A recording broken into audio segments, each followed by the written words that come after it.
What's going on, guys? TCT here. I am busy getting things situated and getting things organized with a few reviews that I'm working on. So this week is going to be a big, busy week for me. Okay. But there's some things I need to address, and this is one of them. Now, a lot of people have been giving Naughty Dog a lot of shit for this, The Last of Us Part 1 remaster on the PS5. And here's the thing. You got people that don't want this to happen because you got people that are against remakes and they are against reboots because they feel like it does not matter. Just be focused on the futuristic gestures of you doing sequels or prequels. And then you got people that are against remasters because there's really nothing new added to the table. Both of these people that are related to these gestures are attacking Naughty Dog. Now, this is something I need to just throw out here, okay? First of all, I'm not against remasters. I'm not against reboots or remakes, or however you want to call it. Each of them have differences of what is added to the table. That's the reason why I'm not against it, because you have some people and some producers and developers that remaster games because they need to fix things. I like to give remakes and remasters and reboots a chance because every developer is different when it comes to them remaking things and putting it into the new generation consoles. You got some developers that just want to focus on graphics and want to put an HD version on it, and they want to add a whole price tag on the game to make it brand new and players paying it full price. That's what I'm against. That's what I don't like here. But there are developers and producers that remake a game, remaster it, refurbish it, redo it to a point where it's a whole different type of ball game. Now, that's the reason why I'm not against it, because I like to give these developers and producers a chance. Same, for example, I'll make one example. Well, I'm going to make a few examples, okay? Capcom, when they remake things, remaster things, redo things, they add bursting things to it. They've been doing this for a long while now. But I don't want to make too many examples. I'm just going to make one example. Resident Evil 8. I did a review on that game. I didn't like Resident Evil 8 that much. It wasn't scary. It was lacking innovation. It was lacking a lot of good horror elements to the game. And it didn't feel like Resident Evil. It felt like a fan service ecchi game. And the reason why that game sold well was because of the Lady Dimitrescu teaser that they were showing, even though she only lasted one half of the game. Now we got Resident Evil 8 Gold Edition. This game is bursting with so much stuff. They added more than just mercenaries, which was on the other version, but you can play with more characters. You can actually play as Lady Dimitrescu. And I know fans are going to jump into the game because of that. I'm going to jump into the game more than just because of that, but because you can actually play in a third-person perspective, just so players that don't like the first-person mode on Resident Evil 7 and 8, now they can actually come back because they added a third-person perspective on there. And it's not just an add-on feature. It actually looks good. It actually looks great, and I'm actually on board. I'm actually on board for that. You can actually play as Ethan's daughter for a conclusion to see what's going on with her since she's fully grown up and she has like certain abilities and stuff. It's so much stuff added to this game to the point where it's more than just a remake or a remaster or whatever. This is an entirely new thing to get bundled into. Same thing with Resident Evil 4 that's coming out. I was first against this, but the way how they explained it, the way how they produced it, it's a whole different type of story. Leon fucked up, so he's trying to correct his situation and correct what he's done by going after Ashley and literally trying to win back the president's trust. I thought that was good. I thought that was well warranted, and it won me over.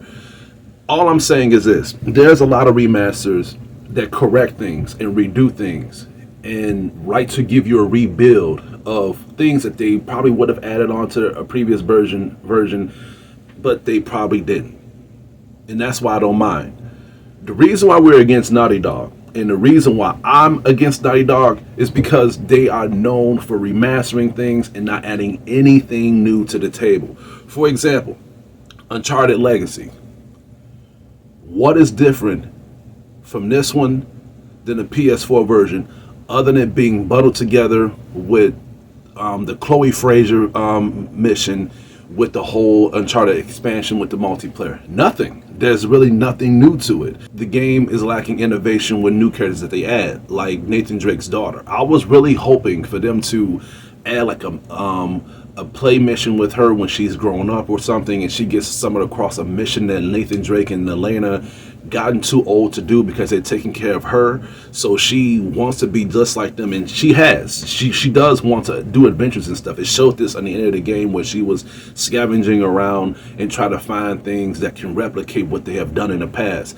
So I wanted them to build that curiosity with her character by her trying to do her own thing and try to do a mission that they didn't want to do because it was too dangerous, and they find out that she's missing, and you play as her character to try to find out what's going on. Just imagine if you play as her for the first time and she's stumbling across treasures and certain other things, and then she finds these bandits and these these people like these cartels and stuff, and she has to literally shoot them off, and she killed somebody for the first time, and then it builds like a thrilling chase for us as a players because she has not killed anybody before. It kind of reminds me, it would give me Tomb Raider vibes, the remake of Tomb Raider. Same thing with that. When they remastered Tomb Raider and rebooted Tomb Raider, it was a whole different thing. Naughty Dog lacks that. And that's the reason why a lot of people, including me, is against this. Now we got The Last of Us. And I feel like it's going to be the exact same as the Uncharted Legacy Collection or Edition for the PS5. I could be wrong. They might add a little things to it, like a costume or another faction multiplayer pack, but all I'm saying is this. The first Last of Us game, part 1, on a PS3 or PS4 or whatever, the game was good. People call it a masterpiece and call it revolutionary, but I disagree because even that one had problems. For example, the game lacks chemistry. Not with Joel and Ellie, but, well, it does lack chemistry with Joel. Because I wanted to see how Joel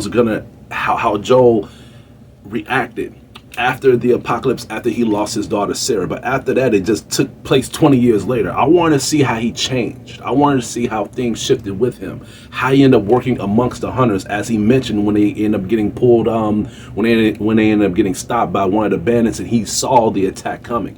I wanted to see how this Joel ended up changing and shifting. Same thing with Ellie. I want to know about Ellie's family. I want to know how the immune started with her. I want to know about her parents, her mother, her father, and all that stuff. That you should have added a feature to that game on this new one and made a trailer for that to show us new things that you added into the story. Final Fantasy Integrate has done the exact same thing. We was criticizing the shit out of Final Fantasy 7 because of the fact that they just released this on the PS4, then a few months later they announced it for the PS5, and we was like, wait, we gotta buy it again. But they added a new feature to the game and a new character and a new feature to the story. They know what they're doing. That's the reason why I'm a little bit topsy-turvy with remakes and remasters, because I want to see what they're adding to it. But with Naughty Dog, when they remaster stuff, they don't add nothing new to the table. They just add new graphics, smooth gameplay mechanics, and then they add a full price tag to it. Naughty Dog, that is the reason why we're calling this a cash grab, because we have seen the Last of Us trailer already. It just looks better. Y'all have done this on the PS4 already. When y'all added a $50 price tag to the Last of Us Remastered on the PS4, and it looks the exact same. It looks the exact same, but it's just running 60 frames per second. Now y'all doing this on the PS5 again. That's the reason why we're getting so much. That's the reason why we're giving you guys so much shit. Now, I could be wrong. Y'all might add some new stuff to it, but how about y'all show that in the trailer so it can pull fans in, so we can have a different scenario comparison to the PS3 and PS4 version to the PS5 version, so we can have a reason to not go back to the original version. Final Fantasy has done this. Pretty soon Resident Evil 8 is going to do this. Why don't you do this? Honestly, I might not even buy it. I know I'm a critic and I know I have to review things, but I don't want to waste my money. Period. I really don't want to waste my money. All I'm saying is this, and I'm going to leave it at that because I wasted too much time on this. If you Add more things to the game, new features, a horde mode other than just factions multiplayer. Because I'm sorry, guys, the Left Behind DLC is not enough for me to get hooked on to me buying this game again. I'm sorry. We needed a DLC for Joel's story as well. Not just by him getting involved with the apocalypse after he lost his daughter Sarah, but how about some more innovation between him and his daughter Sarah so it can be more attached to both of them? You're going to remake the game, add new features to the game that you guys are lacking. That's all I'm saying. If you're going to release this game for 60 or 70 or 80, whatever the fuck, how many dollars you're going to release this game, and it's nothing but just graphics and smooth gameplay, I'm not buying it.